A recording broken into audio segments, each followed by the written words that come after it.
ఒకటి ఏంటంటే హల్లెలూయా అనే దానికి అర్థం చెప్పాలని నేను అనుకుంటున్నానండి. దేవునికి స్తోత్రం. క్రైస్తవులు మనం ఎక్కువగా ఉపయోగించే పదాలు ఏంటి? హల్లెలూయా, ఆమేన్. ఒకటి హల్లెలూయా, రెండవది ఆమేన్. మొదటిగా హల్లెలూయా అనేటువంటి పదముకు అర్థం మనకి తెలిసి ఏంటంటే సేవకులు కానీ సేవకురాలు కానీ వాక్యం చెప్తున్నప్పుడు హల్లెలూయా అంటారు. దానికి మీరేమంటారు? మళ్ళా హల్లెలూయా అంటాం. ఇప్పుడు నేను ఒక మంచి అర్థాలు చెప్తాను. కావ్య భోజనం చేసావా అని నేను అడిగాను అనుకోండి. కావ్య నాకేం చెప్పాలి? చేస్తే చేశానని, చేయకపోతే చేయలేదని చెప్పాలి. కావ్య వల్ల నన్ను ఏమడుగుతుంది? భోజనం చేశారా అని అడుగుతుంది. అర్థమైంది ఇప్పుడు నేను చెప్పేది? అర్థమైందా లేదా అంటే ఒకసారి ప్రకటన గ్రంథం ఏదైనా వాక్యము ప్రకారంగా వెళ్తాం. హల్లెలూయా అంటే అర్థం ఏంటనేది ప్రకటన గ్రంథము 19వ అధ్యాయం. దేవుడు నాకు ఇది 3 సంవత్సరాల క్రితం, నేను నమ్ముకుని ఇన్ని సంవత్సరాల్లో 3 సంవత్సరాల క్రితం నాకు దేవుడికి బయటపరిచాడు. కానీ ఇది నేను చెప్పడానికి భయపడ్డా, రూఢిపరుచుకునే తోడుపని. మొన్నటి దినాలు దేవుడు రూఢిపరిచాడు. ఒకటి చూడండి 19వ వచనంలో, అటు తరువాత బహుజనుల శబ్దము వంటి గొప్ప స్వరము పరలోకమందు ఇలాగ చెప్పగా వింటిని, ప్రభువుని స్తుతించుడి. ప్రభువుని స్తుతించుడి అన్న దగ్గర ఫుట్ నోట్లో నెంబర్ 2 ఉంది కదండి. పేజ్ బాటంలో కొడితే నెంబర్ 2 అంటే ఏముంది? హల్లెలూయా. అంటే ఏంటి? హల్లెలూయా అంటే ప్రభువుని స్తుతించుడి. ఇక్కడ కూడా ప్రభువుని స్తుతించుడి. ప్రభువుని స్తుతించుడి అని అన్నప్పుడు అక్కడ ఉన్న జనులందరూ ఏమన్నారంట? రక్షణ, మహిమ, ప్రభావములు మన దేవునికి చెల్లును. ఇక్కడ నేను ఒక మాట చెప్పాలనుకుంటున్నానండి. హల్లెలూయా అన్న, ప్రభువుని స్తుతించుడి అన్న, ఆమేన్. ఇంకోటి ఏంటండి? ప్రైజ్ ద లార్డ్ అన్న, ప్రైజ్ ద లార్డ్ అన్న, హల్లెలూయా అన్న, ప్రభువుని స్తుతించుడి. ప్రభువుని స్తుతించుడి, దేవుని స్తుతించుడి ఇది తెలుగు పదం అయితే, హల్లెలూయా అనేది హీబ్రూ పదం, ప్రైజ్ ద లార్డ్ అనేది ఇంగ్లీష్ పదం. మనకి ఎవరైనా కనిపించే బ్రదర్ ప్రైజ్ ద లార్డ్ అంటే praise the lord sister, praise the lord sister అంటాం. అంటే ఏంటి? నేనేమంటున్నాను? దేవుని స్తుతించండి అంటున్నాను. మీరేమంటున్నారు? దేవుని స్తుతించండి. ఇప్పుడు ఈ 2 మాటల వల్ల దేవునికి ఏమైనా స్తుతి వెళ్ళాయా? ఈ 2 మాటలు అని చిన్నదే అంశం, చిన్నది ఇక్కడ క్లియర్గా మెన్షన్ చేశారు. ప్రభువుని స్తుతించుడి అంటే హల్లెలూయా, హల్లెలూయా అన్న, ప్రభువుని స్తుతించుడు అన్న, ప్రైజ్ ద లార్డ్ అన్న. ఇప్పుడు నేను హల్లెలూయా అన్నాను అనుకోండి, మీరేమన్నాలి? దేవునికి మహిమ కలుగును గాక, లేదంటే దేవునికి స్తోత్రం అని అన్నారు. నేను స్తుతించమని మీకు చెప్తున్నాను, మీరు స్తుతించమని నాకు చెప్తున్నారు. ఒక చిన్న ఎగ్జాంపుల్ ఇస్తానండి. మనం అందరం ఒక మాట అంటాం, బలో క్రీస్తు మహారాజుకి అంటాం. ఏమంటాం? జై అంటాం. అవి మీరు బలో క్రీస్తు మహారాజుకి జై అని ఎందుకు? బలో క్రీస్తు మహారాజుకి అన్నాను నేను. మీరేమంటారు? జై అంటారు. ఎందుకు జై అనాలి? ఈ ప్రైజ్ లార్డ్ లాగే తిరిగి మళ్ళీ మీరు బలో క్రీస్తు మహారాజుకి అనొచ్చు కదా, అనా కదా? క్వశ్చన్ ఒకటి ఉంటుంది, ఆన్సర్ ఒకటి ఉంటుంది. కాబట్టి చాలా సార్లు చాలా మంది మరి తెలియక వాడుతున్నారు. అంటే గత 3 సంవత్సరాల క్రితం వరకు నేను వాడాను. ఎందుకని? బైబిల్ మనం క్రైస్తవులైన వారు సంపూర్ణంగా విశదీకరించట్లే. అక్కడ మర్మాంతో కూడా రాసినాడు దేవుడు, క్లియర్గా ఫుట్ నోట్లో మెన్షన్ చేశాడు. హీబ్రూ పదము హల్లెలూయా అని, ప్రైజ్ ద లార్డ్ అనేది ఇంగ్లీష్ అని, ప్రభువుని స్తుతించండి లేక యెహోవాను స్తుతించండి 105వ కీర్తన 45వ వచనంలో కూడా ఉంటుంది యెహోవాను స్తుతించుడి. అక్కడ ఫుట్ నోట్లో చూస్తే హల్లెలూయా అని ఉంటుంది. దేవునికి స్తోత్రం కలుగును గాక. కాబట్టి మనం ఏం చేస్తున్నాం? దేవుని స్తుతిస్తున్నామా? ఇంతవరకు నిజంగా మన ఇంటెన్షన్ ఏంటంటే ప్రైజ్ ద లార్డ్ అంటే దేవుని స్తోత్రమేమో అని అనుకుంటున్నాం. వాళ్ళు కూడా అదే చెప్తున్నారు. కానీ ఇప్పుడు మనకి తెలుసు, ఏమని? ప్రైజ్ ద లార్డ్ అన్నా, హల్లెలూయా అన్నా, దేవుని స్తుతించుడన్నా ఒకటే. మనకి పాట ఉంటుంది కదండి, దేవుని స్తుతించుడి, దేవుని స్తుతించుడి,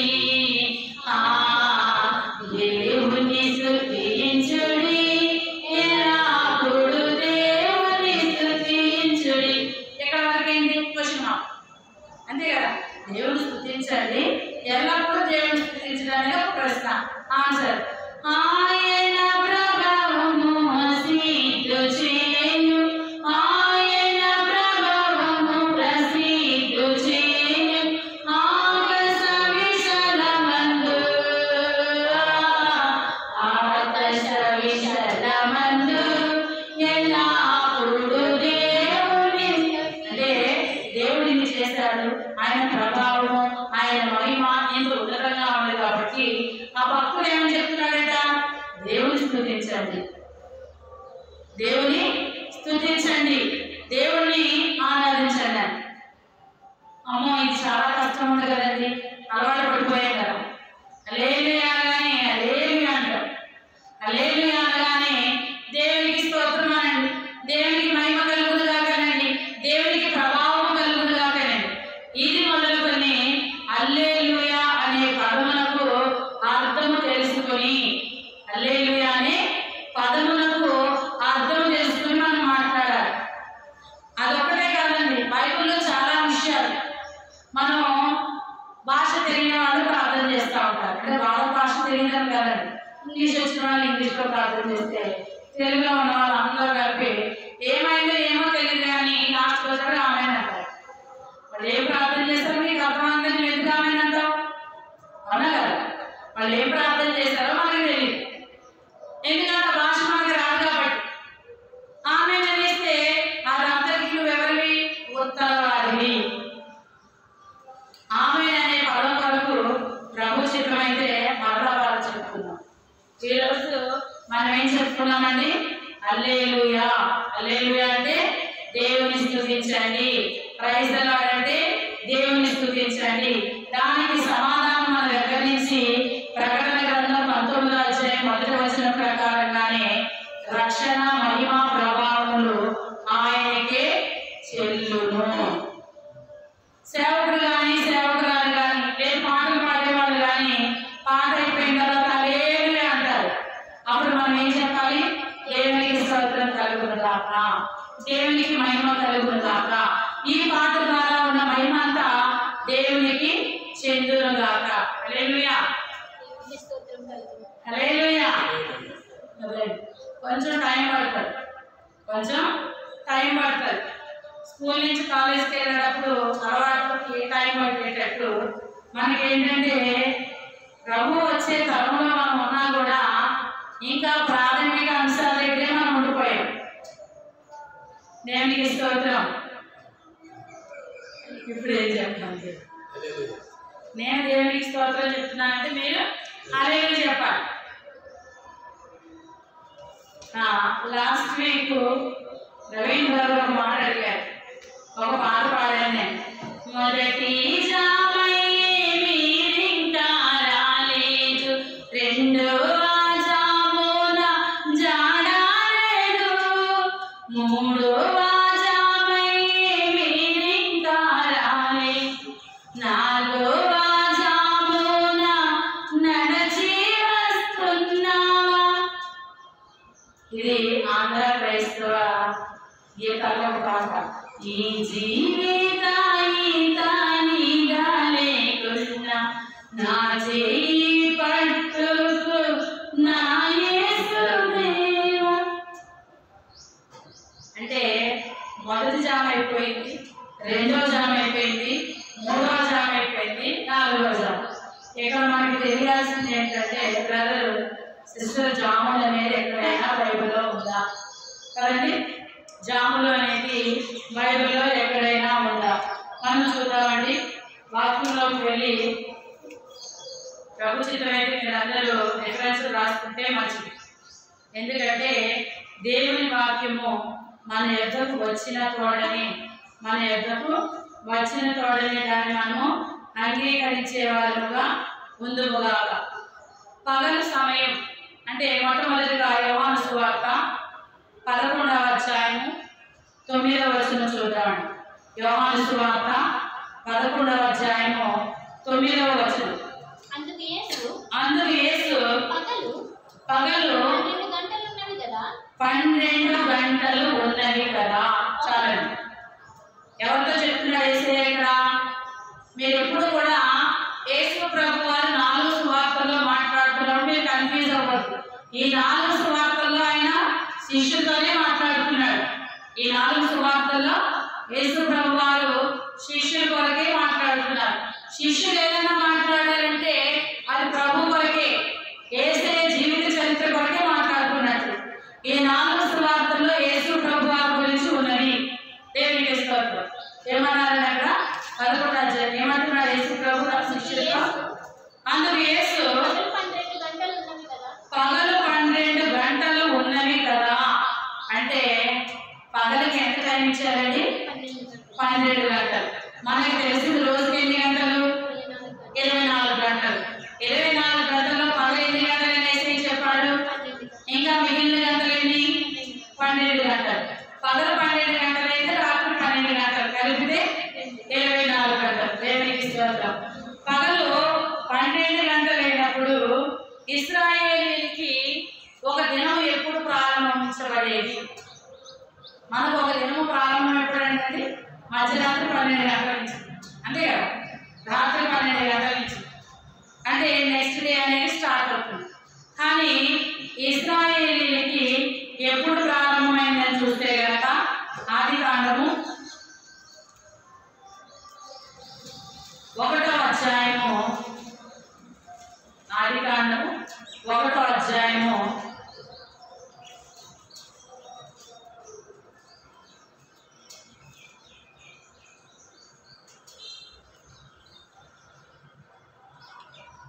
5వ వచనం ఒకసారి చూడండి.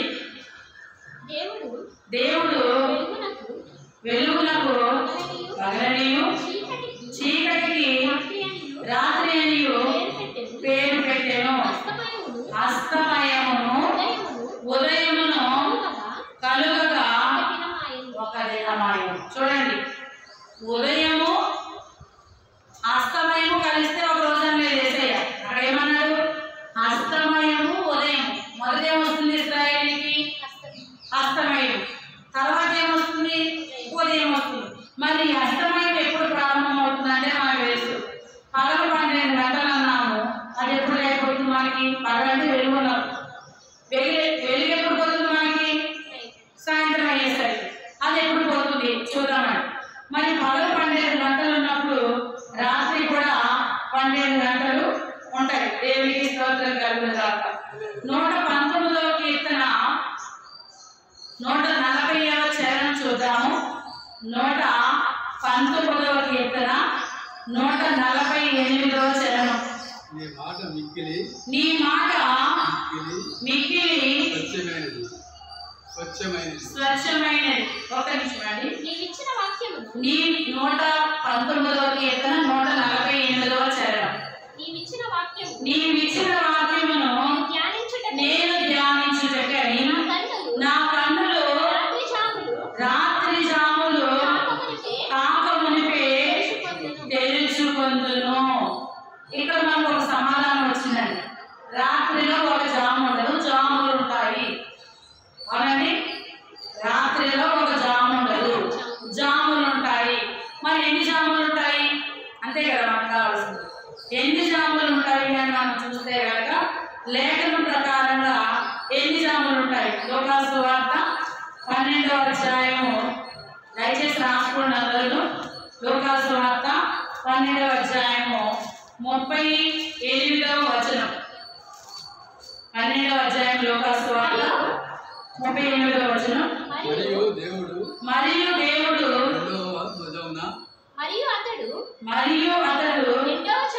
రెండవ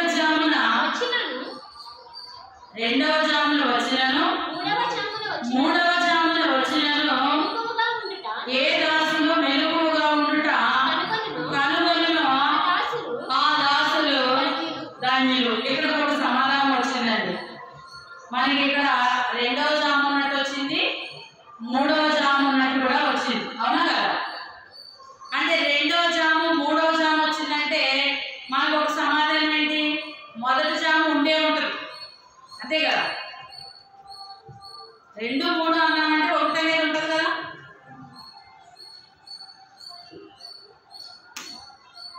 ఇక్కడ సందర్భాన్ని నేను తీసుకోవట్లేదండి.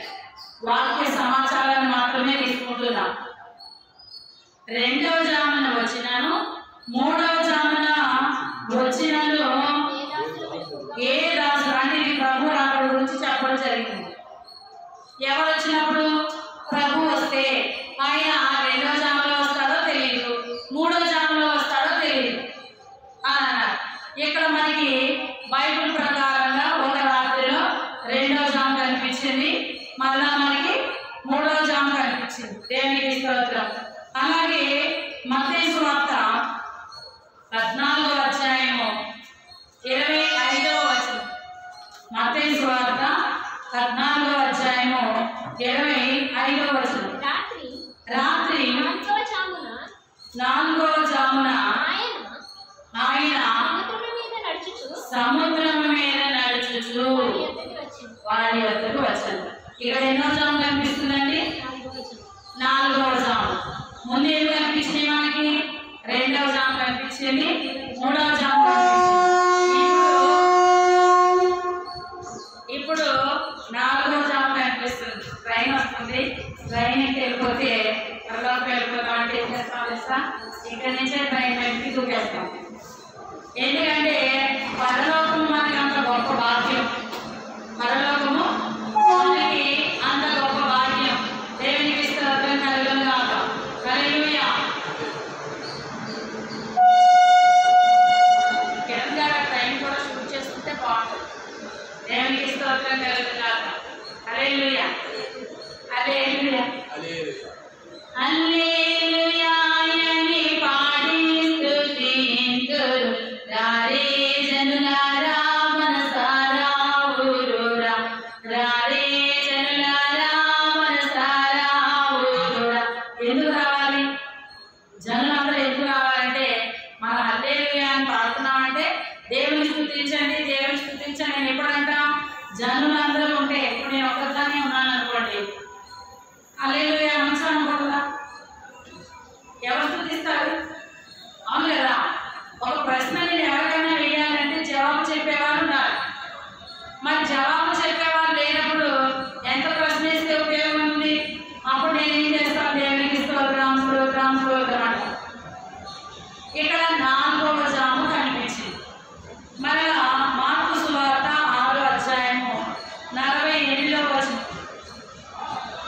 మార్కు సువార్త 6వ అధ్యాయము 48వ వచనం. అప్పుడు వారికి గాలి ఎదురైనందున ధోని నడిపించుటకు వారి మిక్కిలి కష్టపడుచుండగా ఆయన చూచి రాత్రి ఇంచుమించు 4వ జామున. దేవునికి స్తోత్రం. 4వ జామున నేను ఎక్కడికి వస్తున్నారంటే సముద్రం మీదకి. అప్పుడు వీళ్ళందరూ చూసి భయపడతారు కదా. వీళ్ళందరూ ప్రభుని చూసి ఏమనుకున్నారు? భూతం అనుకున్నారు. మర్చిపోయారండి బైబిల్ మొత్తం. ఈ మధ్య కాలంలో టాపిక్ వైజ్ లో మెసేజ్ వస్తున్నాయి. ఒక టాపిక్ తీసుకుని అక్కడ అక్కడ అక్కడ అక్కడ వచనాలు చెప్తే ఇప్పుడు హిస్టరీ మర్చిపోయారు. యేసు ప్రభు వారు ఏ సందర్భంలో చెప్పారు? ఇప్పుడు మన వాక్య భాగం అది కాదు కాబట్టి మనము కూడా ఇప్పుడు టాపిక్ పేరులో వాక్యం చెప్తున్నాం.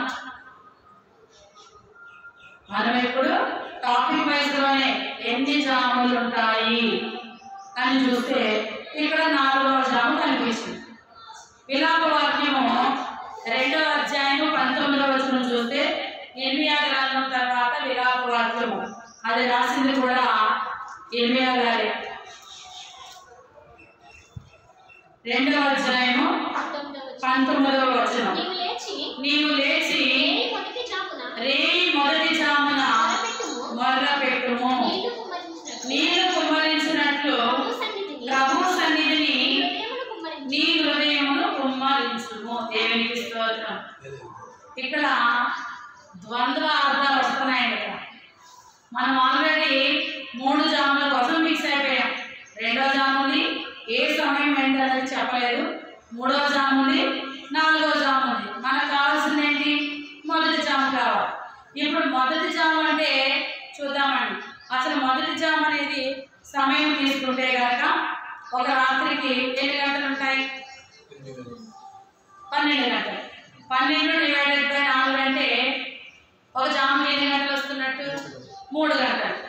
సాయంకాలము ఎప్పుడు ప్రారంభం అవుతుందంటే సూర్యుడు ఎప్పుడు అస్తమిస్తాడు అనేది క్యాలెండర్ వైజ్లో చూస్తే 6 గంటల నుంచి.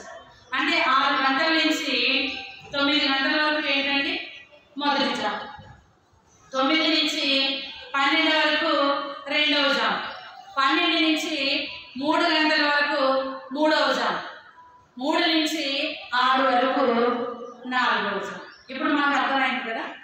ఇప్పుడు ఇక్కడ విషయం ఏంటంటే అంతా బాగానే ఉంది, అన్ని జాములు కూడా మనం బాగానే వివరించుకున్నాం. కాకపోతే ఇక్కడ ఒక మాట, ఏం మాట? ఎలా వాడతాము? 2:19లో ఒక ద్వంద్వ అర్థాలు వస్తున్నాయి. మనం ఫిక్స్ అయిపోయాం కదా, మొదటి జామున కానీ మనం టైం ఏం చెప్పుకుంటాం? 6 నుంచి 9 వరకు.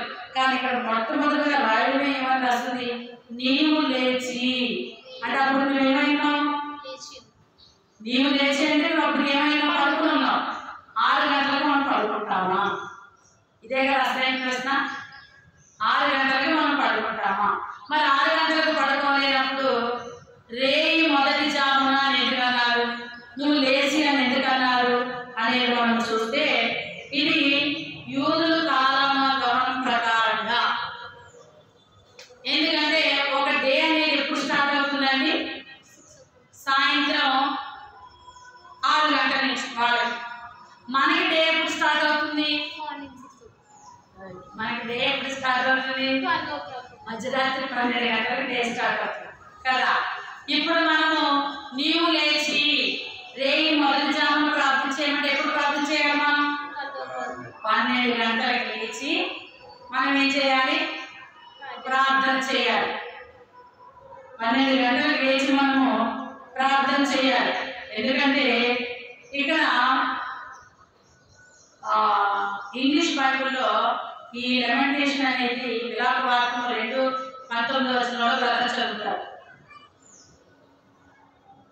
విలాప వాక్యం లెమెంటేషన్ 2 chapter 2 verses 19.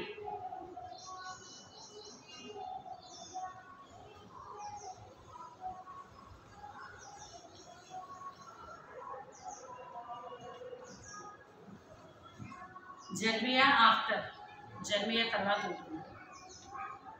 ఎరైజ్ క్రై చదువుతారా? మీ దగ్గర ఉంది కాబట్టి చదివితే బాగుంటుంది.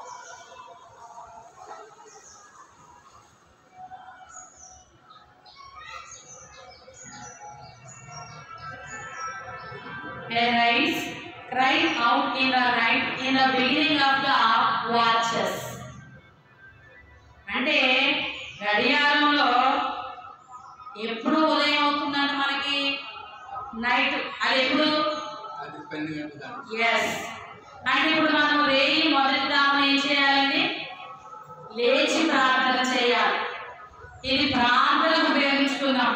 అంటే ఈ విషయంలో చాలా మంది భక్తులకి చాలా చాలా ఆలోచనలు ఉన్నాయి.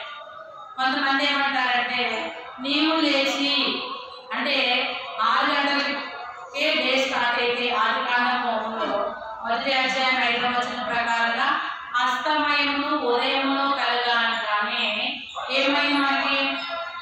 అంటే ఇప్పుడు ఒక రోజు అందరికీ ఒకే టైంలో స్టార్ట్ అవ్వట్లేదు. అందుకే ఇక్కడ మనకి కన్ఫ్యూజ్.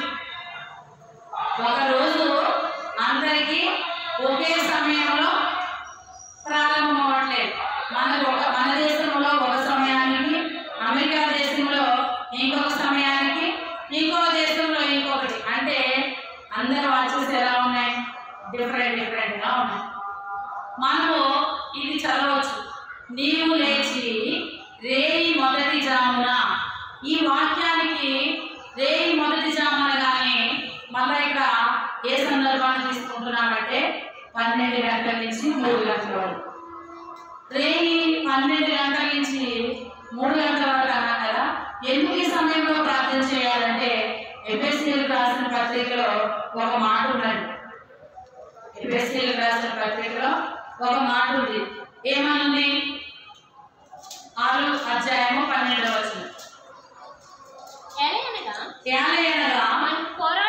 మనము పోరాడునది శరీరులతో కాదు కానీ ప్రధానులతోనూ అధికారులతోనూ ప్రస్తుత అంధకార సంబంధులకు లోకనాథులతోనూ ఆకాశ మండలమందున్న దురాత్మల సమూహములతోనూ పోరాడుతున్నాము.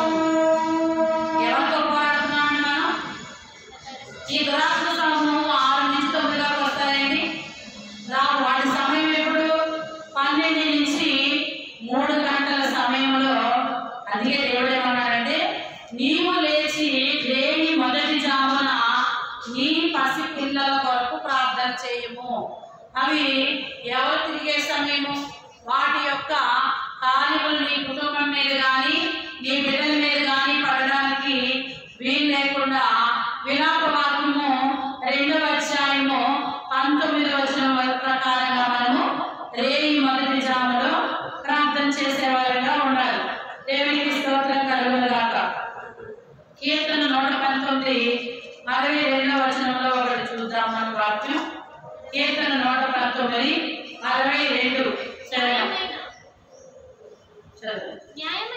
న్యాయమైన నీ విధులను బట్టి నీకు కృతజ్ఞతాస్తుతులు చెల్లించుటకు అర్ధరాత్రి వేళ నేను మేల్కొని వాడని దావీదు అంటున్నాడట. అర్ధరాత్రి అంటే ఇప్పుడు 12 నుంచి 3 వరకు. అంటే అర్ధరాత్రి వేళ నేను మెలకువగా ఉన్నానంటే విలాప వాక్యం వచనాలను పట్టుకొని దావీదు ఏం చేస్తున్నాడండి? ప్రార్థన చేస్తున్నాడు. కుటుంబం కొరకు ప్రార్థన చేస్తున్నాడు. యోబు కూడా రేయి మొదటి జామున ప్రార్థన చేసేవాడట తన పిల్లల కోసం. మరి మనము కూడా ప్రార్థన చేయాలంటే ఏదండి? రాత్రంతయు, కొన్ని సందర్భాల్లో రాత్రంతయు మెలకువగా ఉండి నేను అందుకే చూడండి కొన్ని మందిరాల్లో ఆన్లైన్ ప్రేయర్స్ చేస్తూ ఉంటారు. మొదటి జాము, 2వ జాము, 3. అందుకే నేను ఎప్పుడు కూడా ఆన్లైన్ ప్రేయర్ అంటే 6 to 6 సాయంత్రం 6 నుంచి ఉదయం 6 వరకు 4 జాములు అయిపోతాయి కదండి. అలాగే అపోస్తలుల కార్యము 16:25 కీర్తనలో చూస్తే దావీదు అర్ధరాత్రి వేళ ప్రార్థన చేశాడు. మరి అపోస్తలుల కార్యములో ఎవరు ప్రార్థన చేశారు? అయితే మధ్యరాత్రి వేళ పౌలును శీలయు దేవునికి ప్రార్థించుచు కీర్తనలు పాడుచుండి. వీళ్ళు ఎక్కడున్నారు? శిరసాలలో ఉన్నారు. అంటే వీరికి ఆపద కలిగింది. అంటే మీరు బంధకాలు తొలగిపోయే సమయం, బంధకాలు మనకి కలగజేసే సమయం కూడా అదే. 12 నుంచి 3 గంటల సమయం. ఇది మొదటి జాము. ఈ జాములో మనము నీవు లేచి అంటే లేవడం చాలా కష్టమే. అయినప్పటికీ లేచి మనం ప్రార్థన చేస్తే బంధకాలు తెగిపోతాయి, కట్లు తెగిపోతాయి. మరి ఆనాడు వాళ్ళ చెరసాలలో ఉండి ఉదయం అయ్యే ప్రార్థన చేద్దాంలే అని అనుకోలేదు. మధ్యరాత్రి వేళ వారు పౌలు శీలలో ప్రార్థన చేసినప్పుడు దేవుడు ఏం చేశాడండి? చెరసాల సంఖ్యను దగ్గర చేశాడు. మరి నీవు నేను కూడా మధ్యరాత్రి వేళ అనుకుంటావా? అది రేయి మొదటి జాము అనుకుంటావా? 12 నుంచి 3 గంటల వరకు ప్రార్థన చేస్తే నీకు ఉన్న బంధకాలు ఏమైపోతాయండి? తెగిపోతాయి. అలాగే మత్తయి సువార్త 25:6 మనం ఎప్పుడైనా మత్తయి సువార్త 25 అనగానే పెళ్లి కుమారుడు రంధ్రమే గుర్తురావాలన్నమాట. 25:6 అర్ధరాత్రి వేళ ఇదిగో పెళ్లి కుమారుడు అతనిని ఎదుర్కొని రండి అని కేక వినబడెను. దేవునికి స్తోత్రం. ప్రభువు మీ ఎదుర్కొనేటువంటి సమయం ఏంటండి? అర్ధరాత్రి వేళ, రేయి మొదటి జాము, మధ్యరాత్రి, అనేక విధాలుగా ఈ విషయంలో మాట్లాడడం చూస్తున్నాం. మరి పెళ్లి కుమారుని ఎదుర్కోవడానికి మనం వాక్యాల ప్రకారంగా రేయి మొదటి జాములో లేచి, లేదంటే దావీదు చెప్పిన ప్రకారంగా రాత్రి వేళ ప్రార్థన చేసి, పౌలు శీలలు చెప్పిన ప్రకారంగా మధ్యరాత్రి వేళ ప్రార్థన చేసి, ఆ విధంగా మనము ప్రార్థన 12 నుంచి 3 గంటల మధ్యలో చేస్తా ఉంటే ప్రభు వస్తే ఎక్కబడతామా ఎక్కబడమా? ఎందుకంటే ఈ ప్రార్థన సిద్ధపాటువి. పెళ్లి కుమారుడు వస్తున్నాడు కాబట్టి సిద్ధపడటం వరకు మనము ప్రార్థన చేయాలి.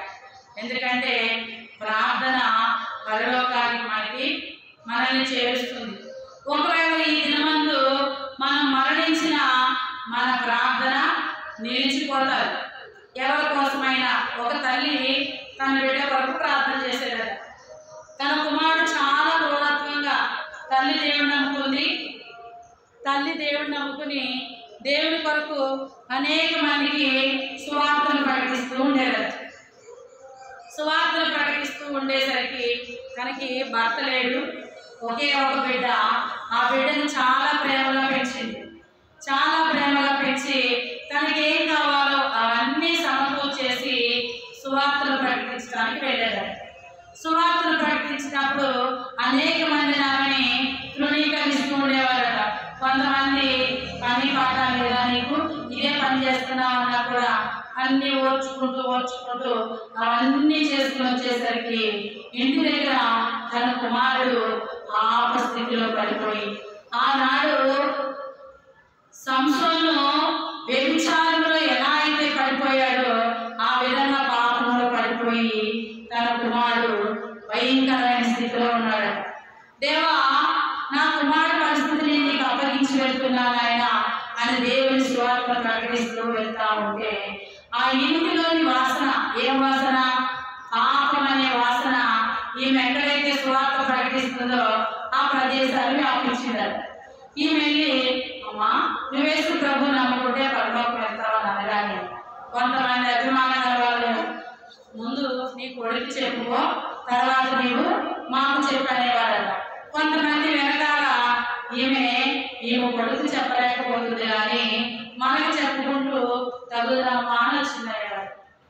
ఆమె అవన్నీ వినేది. అంటే ఒక ఇంటిలో ఒక క్రియ జరుగుతున్నప్పుడు అయితే తల్లికైనా తెలుస్తుంది, లేదంటే భార్యకైనా తెలుస్తుంది.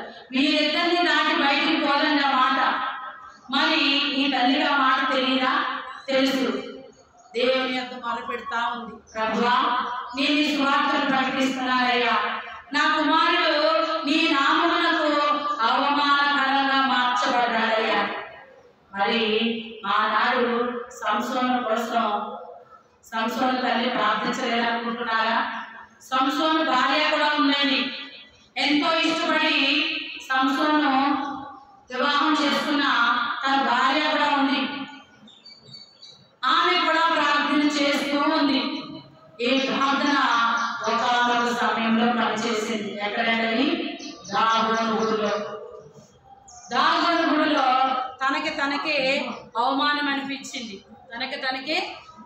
అనిపించింది. ఎందుకంటే నేను ఎంత బలమైన వాడిని, నేను ఒక చేతితో ఫిలిస్తీన్ని ఎంతమందిని హతమార్చాను, నేను ఈ ఫిలిస్తీన్ల చేతికి నేను ఎందుకు లొంగిపోయాను ప్రభా అని ప్రార్థన చేస్తున్నాను. అలాగే ఈమె రోజు వెళ్తూ వస్తూ ఉంది.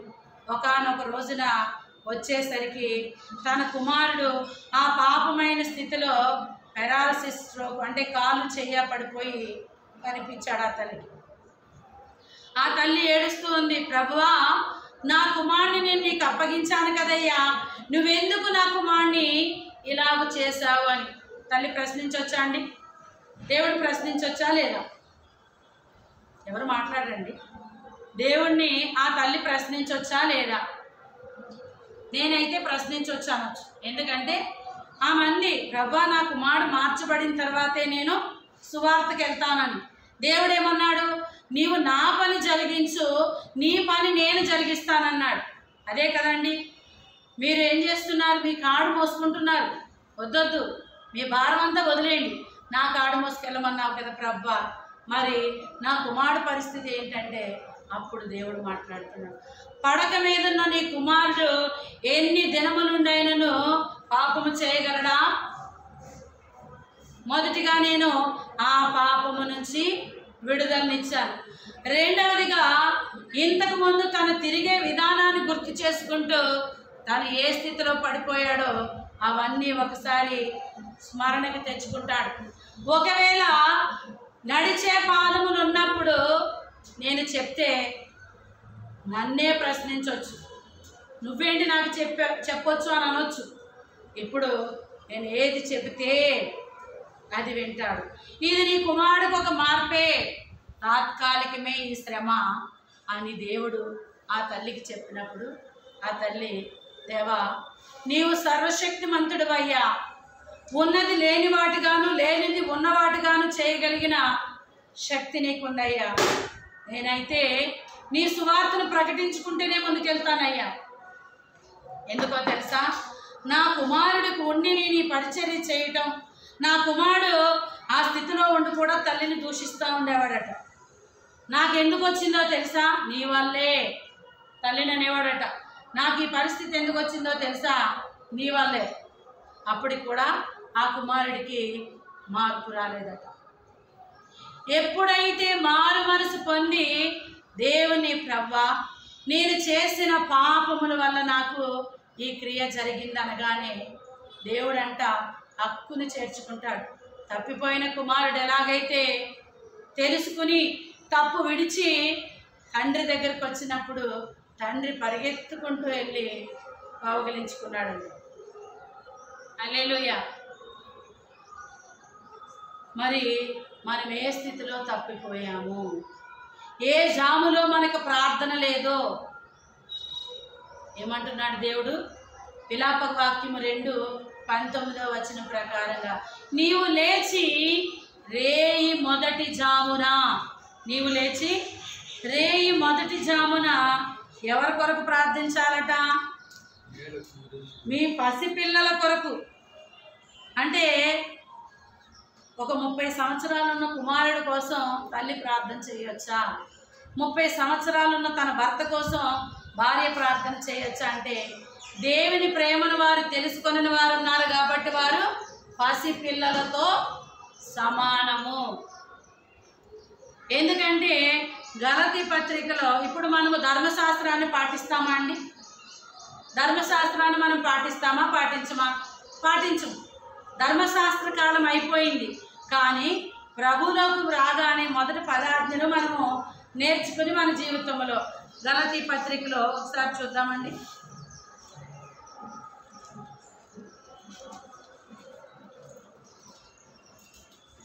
గలతీయులకు రాసిన పత్రిక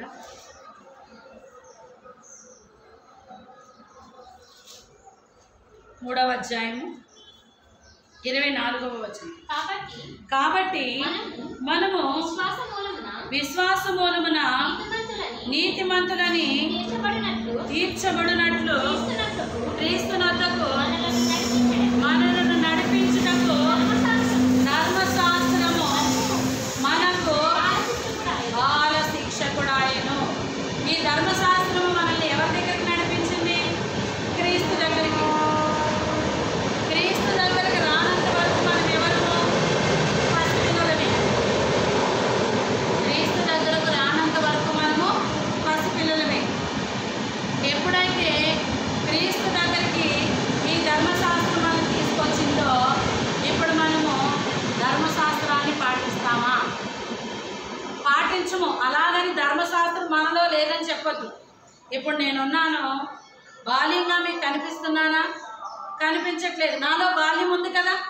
ఒకానొక సందర్భంలో నేను బాల్యము నుంచే నేను ఇక్కడికి వచ్చాను. అంటే ధర్మశాస్త్రం ఏమవుతుందంట? బాల శిక్షకుడు అవుతుందంట. బాలుడు నడవవలసిన త్రోవల వానికి బాల్య దినమందే నేర్పిస్తే సామెతల గ్రంథంలో పెద్దవాడైనప్పుడు వాడు దాని నుండి తొలగిపోడు.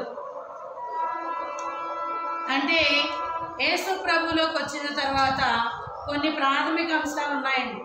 ఉదయాన్నే లేచిన వెంటనే ప్రార్థన చేసుకుని ఒక వాక్యాన్ని చదువుకోవడం, రాత్రి పండుకునేటప్పుడు కుటుంబారాధన చేసుకోవడం, ఇవన్నీ బాల శిక్షణ. మనకి చిన్నప్పటి నుంచి మన తల్లిదండ్రులు, మన దైవ సేవకులు మనకి నేర్పించినటువంటి మాటలు. దేవునికి స్తోత్రం కలుగును గాక. మరి రాత్రంతా ప్రార్థన చేస్తేనే కదండి ఆ పాట వచ్చింది. ఏ పాట? ఈ జీవిత లేకున్నా నా చేయి పట్టుకో నా యేసు. ఇది ఆంధ్ర క్రైస్తవ కీర్తన. అరడమ్మకి నేను 2 రోజుల క్రితం ఈ పాట పంపించాను. ఎందుకంటే రాత్రిలో జాములు ఉంటాయా సిస్టర్, నాకు బైబిల్లో రిఫరెన్సెస్ అవి కావాలని లాస్ట్ వీక్ మన ప్రవీణ్ గారు అడిగారు. దేవునికి స్తోత్రం. దాన్ని బట్టి ఈ మెసేజ్ ప్రిపేర్ చేయడం జరిగింది. ఇప్పుడు మనము మొదటి జాము రిఫరెన్స్ చూసాము, 2, 3 జాములు చూసాము, 4వ జాము చూసాము. దావీదు రాత్రంతా ప్రార్థన చేశాడు. నడి రాత్రిలో ప్రార్థన చేశారు ఎవరు? పౌలు సేనలు. మధ్యరాత్రిలో ప్రార్థన చేశారు ఎవరు? దావీదు. మరి సంపూర్ణ రాత్రి ప్రార్థన లూకాసు వార్త 6వ అధ్యాయము 12వ వచనం. రాత్రంతా యేసు ప్రభు వారు ఎక్కడండి? నేను ఒకటే చెప్తానండి, మత్తయి, మార్కు, లోకా, యోహాన్ అనగానే మీకు ఇద్దరు సెక్షన్స్ కనబడాలి. ఒకటి యేసు ప్రభు వారు, రెండవది శిష్యులు. వీరిద్దరి మధ్యన మాత్రమే సంభాషణలు. లూకాసు వార్త 6వ అధ్యాయము 12వ వచనం. ఆ దినములయందు ఆయన ప్రార్థన చేయుటకు కొండకు వెళ్ళి దేవుని ప్రార్థించుటయందు రాత్రి గడిపెను. ఏ కొండకి వెళ్ళాడు ఆయన? ఒలీవల కొండ మీదకి వెళ్ళి రాత్రంతా ప్రార్థన చేస్తూ మధ్యలో వచ్చాడు కదండి శిష్యుల దగ్గరికి వచ్చి, మీరు మెలకువగా ఉండరా అని అడిగాడు. మరలా వెళ్ళాడు ఆయన, మరలా వచ్చి మరలా అడిగాడు. మరలా 3వసారి వచ్చి ఏమన్నాడో తెలుసండి? ఒక్క గడి అయినను మీరు నా కొరకు మెలకువగా ఉండలేరా అని అడిగాడు. మరలా 4వసారి వచ్చాడు ఆయన, ఇంక మీరు పడుకోవచ్చు, సమయము అయిపోయింది. అంటే మొదటి జామున వచ్చాడు ఆయన, 2వ జామున వచ్చాడు, 3వ జామున వచ్చాడు, 4వ జామున ఆయన నేరుగా వచ్చాడు. ఎందుకని? తనను అప్పగించుకున్నట్టు కొరకు వచ్చి ఉన్నాడు. మరి మనము ఏ విధంగా ఏ సమయంలో ప్రార్థన చేస్తున్నాము? ఏ సమయంలో మనము ప్రార్థన చేస్తున్నాం? దేవునికి మహిమ కలుగును గాక. లూకాసు వార్త 21వ అధ్యాయము 37వ వచనం. 21వ అధ్యాయము అదే లూకాసు వార్త 37వ వచనం. ఆయన ప్రతిదినము పగటియందు దేవాలయములో బోధించుచు రాత్రివేళ ఒలీవల కొండకు వెళ్ళుచు కాలము గడుపుచుండు. ఇక్కడ ఒక మర్మము దేవుడు మనకి బయలుపరుస్తున్నాడు. ఇశ్రాయేలీల దేవుడు కునుకడు, నిద్రపోడు. మరి మన యేసయ్య నిద్రపోయాడా? పగలంతా దేవాలయానికి వెళ్ళి లేదంటే ఆ ప్రాంతాలకు వెళ్ళి సువార్త ప్రకటించేవాడట. రాత్రి ఎక్కడికి వచ్చేవాడట? ఆయన ఒలీవల కొండ దగ్గరకు వచ్చి సమయాన్ని ప్రార్థనలో గడిపేవాడట. దేవునికి స్తోత్రం. అందుకే ప్రార్థనకి ఆయువు పట్టు రాత్రి కాలం. పగలంతా మనం కూడా చూడండి, పగల కూడా ఈయన ఏం పని చేశాడు? దేవుని పని చేశాడు అనుకోవచ్చు. దేవుని పని అంటే ఏంటి? కుటుంబాన్ని పోషించుకోకూడదా? ఉద్యోగాలు చేసుకోకూడదా? ఇవన్నీ మానేసి దేవుడిని సువార్త ప్రకటించడమే దేవుని పనా? అట్లనరాదు. దేవుడు ఎవరికి ఏ తలాంతి ఇచ్చాడో కుటుంబాన్ని చూసుకుంటూ యేసుప్రభు వారు తల్లిని చూసుకున్నాడు. ఎన్ని సంవత్సరాల వరకు? 30 సంవత్సరాలే కదా, 30 సంవత్సరాలు, 3.5 సంవత్సరాలు సంపూర్ణమైన పరిచర్య చేశాడు ఆయన. 30 సంవత్సరాలు తన తండ్రి వడ్రంగి పని చేస్తే సహకరించాడు. అదొక్కటే చేయలేదండి, రాత్రి జాముల్లో ప్రార్థన చేస్తూ పగల సమయంలో తండ్రికి సహకరిస్తూ. మరి పగలంతా పనిచేస్తే రాత్రి ఇంకేం ప్రార్థన చేస్తామండి? నిద్ర వచ్చేదా? అందుకే దేవుడు 4 సెక్షన్స్ కింద వీటిని డివైడ్ చేశాడు. మొదటి జామును కొందరు చేస్తారు, రెండవ జామున కొందరు చేస్తారు, మూడవ జామున కొందరు చేస్తారు, నాలుగవ జామున. బలమైన జాము ఏంటంటే రేయి మొదటి జాము అనగా 12 నుంచి 3 గంటల వరకు. ఇవి దురాత్మలు తిరిగే సమయం. తర్వాత 3 నుంచి 6 వరకు దేవదూతల కాలం. మనం ఈ 3 గంటల్లో ఏం ప్రార్థన చేశామో వచ్చి వేసుకుని వెళ్తాయట. స్తుతులనే బుట్ట, కోరికలనే బుట్టలు. అంటే మన పెద్దోడు మనకు అలాగే చెప్పారు. స్తుతుల బుట్టలేమో అసలు ఏముండవట, కోరికలు అయితే నిండిపోయి ఉంటాయి. అంటే కోరొచ్చు. దేవుడు కూడా ఎవరి కోసం కోరమన్నాడు? ఈ పసి పిల్లలు, సేవకుడైతే సంఘములో ఉన్న విశ్వాసుల కొరకు, ఆత్మీయ స్థితిలో ఉన్నప్పుడు, శరీర పరంగా ఉన్నప్పుడు మీరు మీ పిల్లల కొరకు. దేవునికి స్తోత్రం కలుగును గాక. యోహాను సువార్త 9వ అధ్యాయము 4వ వచనం. 9వ అధ్యాయము 4వ వచనం. పగలున్నంత వరకు నన్ను పంపిన వాని క్రియలు మనము చేయుచుండవలెను.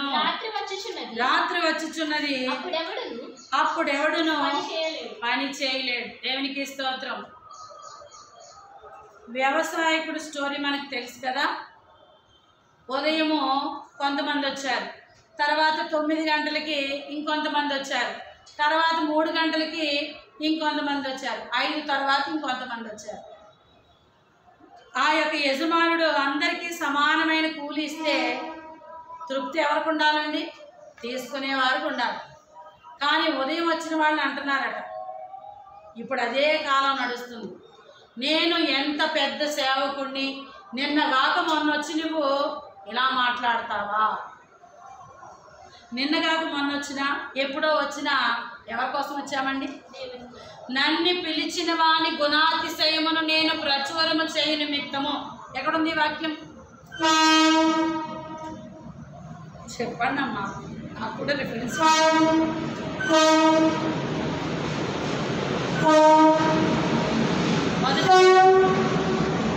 మొదటి పేతురు పత్రిక 2వ అధ్యాయము 9వ వచనం. మొదటి పేతురు పత్రిక 2వ అధ్యాయము. అయితే మీరు చీకటిలో నుండి ఆశ్చర్యకరమైన తన వెలుగులోనికి మిమ్మును పిలిచిన వాని గుణాతిశయములను ప్రచురము చేయు నిమిత్తము ఏర్పరచబడిన వంశమును, రాజులైన యాజక సమూహమును, పరిశుద్ధ జనమును, దేవుని సొత్తైన ప్రజలనైన. ఇక్కడ కూడా చూడండి, యేసయ్య వాని గుణాతిశయాన్ని ప్రచురం చేయడానికి 4 పిలిచాడట. మొదటి వారు ఎవరట? ఏర్పరచబడిన వారట. మనకు తెలుసు ఏర్పరచబడిన వారంటే, నేను ఆల్రెడీ చెప్పాను. ఎవరు ఏర్పరచబడిన వారు? యూదులు. రెండవది ఎవరు? రాజులైన యాజక సమూహము, యాజకత్వం చేస్తున్నవారు. మూడవది దేవుని మాట చేత పరిశుద్ధపరచబడినటువంటి పరిశుద్ధ జనము. నాలుగవది దేవుని సొత్తైన ప్రజలు. దేవుడు పిలుచుకుంటున్నాడు. అందుకే కదా ఏర్పరచబడిన వారు కొందరైతే, పిలువబడిన వారు అనేకులై ఉన్నారు. ఇక్కడ దేవుడు 4 సెక్షన్లుగా పిలిచాడు. ఇప్పుడు ఏర్పరచబడిన వారు, తర్వాత వారిని నిందించడానికి లేదు. వారి ఏర్పాటు ఏంటో వారిది. వారిని ఎవరు పిలిచారు? దేవుడు. తర్వాత పిలిచిన వారిని కూడా దేవుడే. ఈ 4 పిలిచింది ఎవరు? దేవుడే. అంటే ఇక్కడ కూలి ఎవరి చేతిలో ఉంది? అందుకే అన్నాడు, వాని క్రియల చొప్పున జీతం ఇచ్చుటకు నా యొద్ద ఏం గలదు? ఎక్కడుందండి వాక్యం? ప్రతి వానికి వాని క్రియల చొప్పున.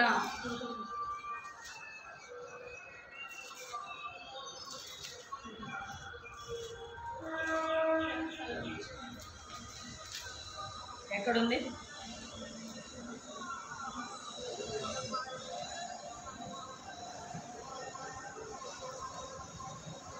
జీతము నా యొద్ద కలదు.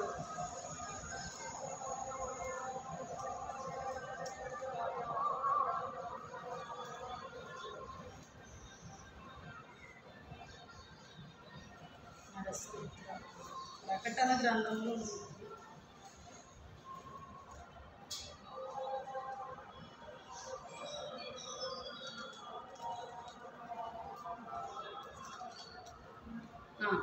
ప్రకటన గ్రంథము 22వ అధ్యాయము 12వ వచనం. ఇదిగో త్వరగా వచ్చుచున్నాను, వాని వాని క్రియ చొప్పున ప్రతి వానికి ఇచ్చుటకు నేను సిద్ధపరిచిన జీతము నా యొద్ద ఉన్నది. ఎవరు జీతాన్ని ఏర్పాటు చేశారు? ఇప్పుడు నేను కంపెనీ ఎస్టాబ్లిష్ చేశానండి. కొంతమంది ఉద్యోగస్తుల్ని తీసుకున్నాను. ఒక్కొక్కరికి ఒక్కొక్క జీతం అని నేను ఫిక్స్ చేశాను. నన్ను అడగడానికి మీరు సరిపోతారా? ఎందుకని? కంపెనీ నాది, డబ్బు నాది. పరలోకం ఎవరిది? పరలోకం ఎవరిది? పరలోకం ఎవరిదండి? దేవునిది. పని ఎవరిది? దేవునిదే. పని ఆయనదే, పరలోకం ఆయనదే. యుద్ధం ఎవరిది? ఎక్కువదే. అందులో సైనికులు మనం, అందులో సైనికులు. ఇప్పుడు పరలోకానికి తీసుకెళ్లాలన్నా ఆయన మనకి ఏ పని ఇవ్వాలన్నా ఆయన ఇష్టం. మనం వెళ్ళి నాకు ఈ పని వచ్చింది, నాకు ఆ పని ఇవ్వండి అని అడగడానికి లేదు. ఆయన ఏ పని ఇస్తే ఆ పని మనం చెయ్యాలి. ఇంకొక విషయం, మనకి ఏ పని వచ్చని కాదు, ఆయన చెప్పిన పనే మనకు వచ్చి ఉంటుంది. ఎందుకంటే తర్వాత ఒక మాట ఇక్కడ ఉంది చూడండి, నేనే ఆల్ఫయు ఒమేగయు, మొదటి వాడును కడపటి వాడును, ఆదియు అంతమునై ఉన్నాను. ముందు నేనే ఉన్నాను, ఇప్పుడు నేనే ఉన్నాను, తర్వాత నేనే ఉంటాను. నేను మిమ్మల్ని సృష్టించినప్పుడు మీరు ఎలాంటి వారో నేను గ్రహించే అలా ఉండాలని మిమ్మల్ని సృష్టించాను.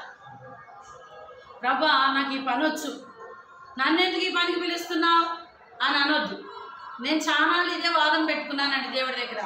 నాకు ప్రార్థనే వచ్చు, నేను పెద్ద ఏం బైబిల్ సరిగ్గా చదవను కదయ్యా, నన్ను బైబిల్ చెప్పమంటావేంటి?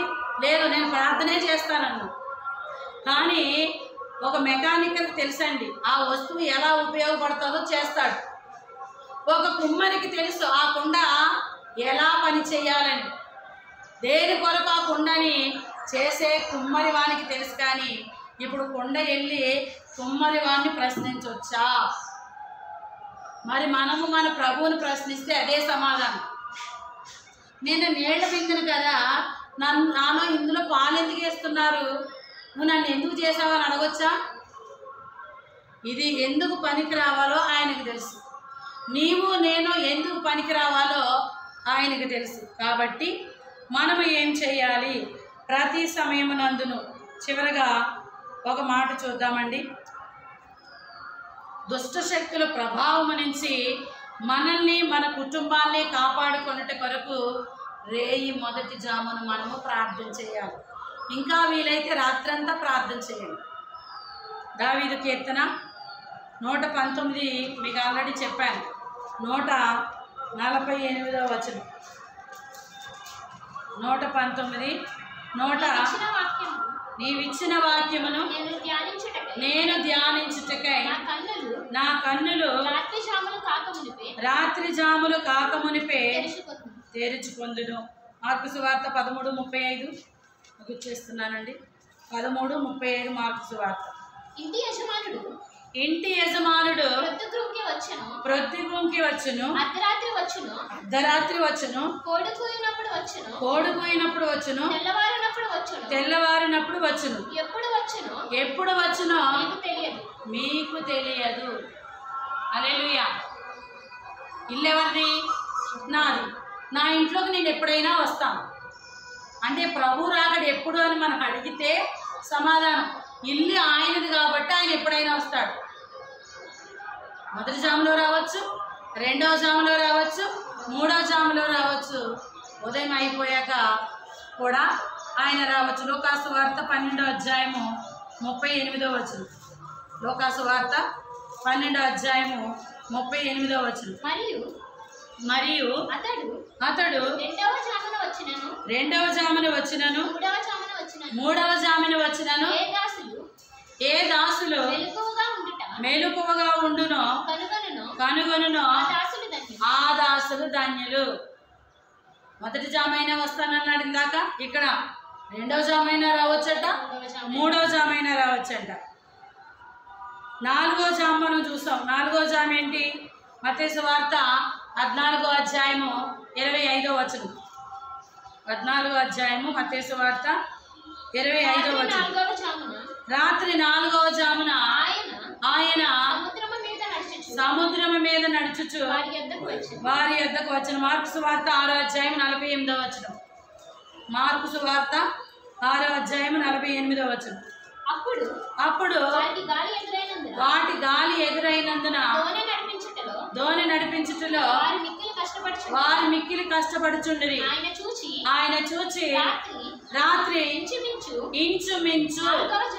4వ జామున సముద్రము మీద నడుచుచు వారి యొద్దకు వచ్చింది. దేవునికి స్తోత్రం కలుగుగా. ఇప్పుడు మన డౌట్లు క్లియర్ అయిపోయినాయి కదండి. మొదటి జాము, రెండవ జాము, మూడవ జాము, 4వ జాము. ఈ అన్ని జాముల్లో ప్రాముఖ్యమైన ఒక జాము గురించి నేను చెప్పాను. ఏ జాము అది? అది మీరు 3వ జాము అనుకుంటారా, మధ్యరాత్రి అనుకుంటారా, రేయి మొదటి జాము అనుకుంటారా? ఆయా దేశాలను బట్టి ఆధారపడి ఉంటారు. అందుకే ఇక్కడ రేయి మొదటి జాము అని ఇచ్చాడు, మధ్యరాత్రి అని. ఇప్పుడు వాళ్ళకి మధ్యరాత్రి, మనకు 12 అయితే వేరే దేశం వాళ్ళకి మధ్యరాత్రి అవ్వచ్చు, మనకే మధ్యరాత్రి అవ్వచ్చు. కాకపోతే అది డే ఎప్పుడు? మనకి ప్రారంభం డే మధ్యరాత్రి 12 గంటల నుంచి. యూదుల క్యాలెండర్ ప్రకారంగా వాళ్ళకి డే ఎప్పుడు స్టార్ట్? సాయంత్రం 6 గంటలకి. ఎందుకంటే దేవుడు ఆది కాండంలో ఏమన్నాడు? అస్తమయమును ఉదయమును కలుగగా ఒక దినమాయెను. మొదట అస్తమయం కలిగింది, రెండవదిగా ఉదయం కలిగింది. ఎందుకని? అప్పటి వరకు భూమి నిరాకారంగాను చీకటిగాను ఉందట. ఆ చీకటిలోనే ఆయన సృష్టిని వెలుగు కమ్మని పలికిన తర్వాత చేశాడు. కాబట్టి మొట్టమొదటిగా వెలుగు కలిగింది, తర్వాత చీకటి ఉంది. మొట్టమొదటిగా అస్తమయమును దేవుడు క్యాలెండర్లో తీసుకున్నాడు. దేవునికి స్తోత్రం కలుగును గాక. ఇప్పుడు మన ఒప్పందం ఏంటంటే, రేయి మొదటి జాము అనుకోండి, నీవు లేచి మధ్యరాత్రి 12 గంటలకి నడి రాత్రి కాలములో మనము మన కుటుంబం కొరకు ప్రార్థన చేయాలి. తల్లి లేని వారు తమ బిడ్డల కొరకు, భార్యలు తన భర్తల కొరకు, భార్య తన బిడ్డల కొరకు, భర్త తన బిడ్డల కొరకు, తన భార్య కొరకు, తండ్రి తన బిడ్డల కొరకు ప్రార్థన చేసే సమయాన్ని దేవుడు మనకి ఇక్కడ తెలియపరిచాడు. ఆయా సమయాలు ఎందుకంటే మీరు అనుకోవచ్చు, ఏ సమయంలో అయినా ప్రార్థన చేయొచ్చు కదండి. ఏ సమయంలోనే చేయొచ్చు. ఏ సమయమందైనా, ఏ స్థలమందైనా, ఏ స్థితిలో నేనున్నా స్తుతి పాడేదన్. ఆరాధన ఆరాధన నా ప్రియుడేసు క్రీస్తుకి ఆరాధన. అన్ని సమయాల్లో చేయొచ్చు. బలమైన సమయం అంటూ ఒకటి ఉంటుంది. బలమైన సమయం అంటూ ఒకటి ఉంటుంది. ఆ బలమైన సమయంలో మనం ప్రార్థన చేస్తే, దీనికి ఒక ఎగ్జాంపుల్ ఏంటంటే, యెరూషలేములో బెతెస్దా కోనేరు ఉందంట. యెరూషలేములో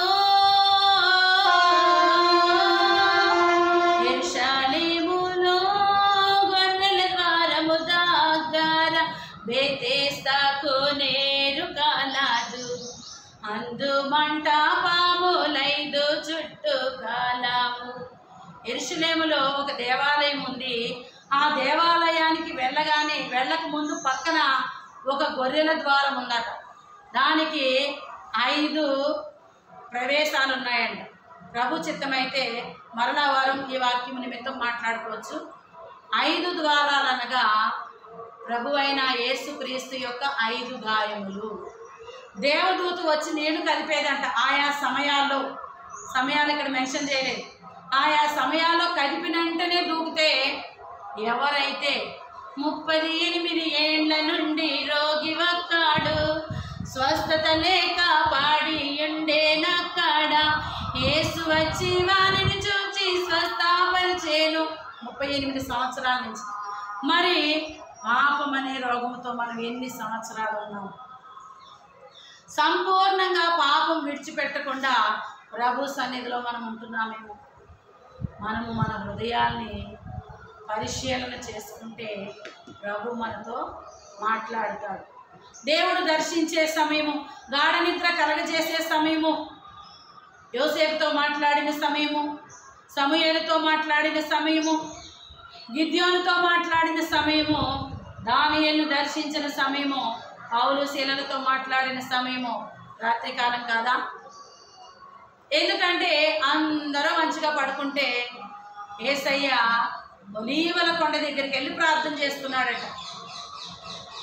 మరి మనము కూడా ప్రార్థన చేస్తే రాత్రి దొరకని ఒక్కొక్కరు ఏం పడుకుంటారో పడుకుంటారు. ఇప్పుడట సాతాను లోకంపైకి వేసినటువంటి హస్త్రం ఏంటో తెలుసా? మత్తు అనేటువంటి ఒక వస్త్రముని వేసిందట. ఈ మత్తు అనేటువంటి వస్త్రాన్ని తొలగించుకుంటే ప్రభావం అనేటువంటి ఆయన వస్త్రాన్ని ధరించుకుంటాం. కాబట్టి ప్రతి ఒక్కరము ప్రార్థన చేద్దామండి. ప్రభువా, మొదటి జామ అయిందయ్యా, నీవు రాలేదయ్యా. రెండవ జాములో ప్రార్థిస్తున్నానయ్యా. మూడవ జాములో ఒకరోజు ఒక నెల మొదటి జాము చేశానయ్యా, నిన్ను కనుగొనలేకపోయానయ్యా. రెండవ నెల రెండవ జాములో కనిపెట్టానయ్యా, నువ్వు కానరాలేదయ్యా. మూడవ జాములో కనిపెడుతున్నానయ్యా, రావట్లేదయ్యా. నాలుగవ జాములో కనిపెడుతుంటే నడిచొస్తున్నావా యేసయ్యా? ఒకవేళ ఈ 4 జాములు కలవాలని నెలకొకసారి నేను సంపూర్ణ రాత్రి ప్రార్థన చేస్తున్నానయ్యా. యేసయ్యా, నీవు నన్ను దర్శించయ్యా. ఈ లోకమనే పాపములో ప్రభా నేను పడిపోకుండా, నా కుటుంబము పడిపోకుండా, నా సంఘము అనగా నీ సంఘమైన సార్వత్రిక సంఘము పడిపోకుండా ప్రార్థించే యోధురాలుగా, ప్రార్థించే విశ్వాసిగా, ప్రార్థించే సేవకురాలుగా నన్ను ఉంచయ్యా. ఒకవేళ బంధకాలు మమ్మల్ని ఆవరించాయ్యా. పౌలు శీలలు ప్రార్థిస్తున్నారు, నాయనా మీరు సువార్తను ప్రకటిస్తున్నాం, ఇదిగో మీరు చెరసాల్లో మమ్మల్ని బంధించారయ్యా, మాకు విడుదల ఎక్కడొస్తుందయ్యా అని మధ్యరాత్రి కాలమందు పౌలు శీలలు ప్రార్థన చేసినప్పుడు దేవుడు చెరసాల సంఖ్యను విడుదల చేశాడు. పాపం అనే సంఖ్యలో ఉన్నావా? కుటుంబ బాధలనే సంఖ్యలతో ఉన్నావా? ఏ సంఖ్యలు నిన్ను ఆవరించి ఉన్నాయో అవి నువ్వు ప్రార్థన చేస్తేనే పోతాయట. ఎవరో ప్రార్థన చేస్తే పోతాయి, కానీ ప్రాథమిక అంశాలు నీలో ఉండాలి. దేవునికి మహిమ కలుగును గాక. చెప్పబడినటువంటి వాక్యం నిమిత్తము మన మధ్యలో ఉన్నటువంటి అరుణమ్మ గారు ప్రార్థన చేస్తారు.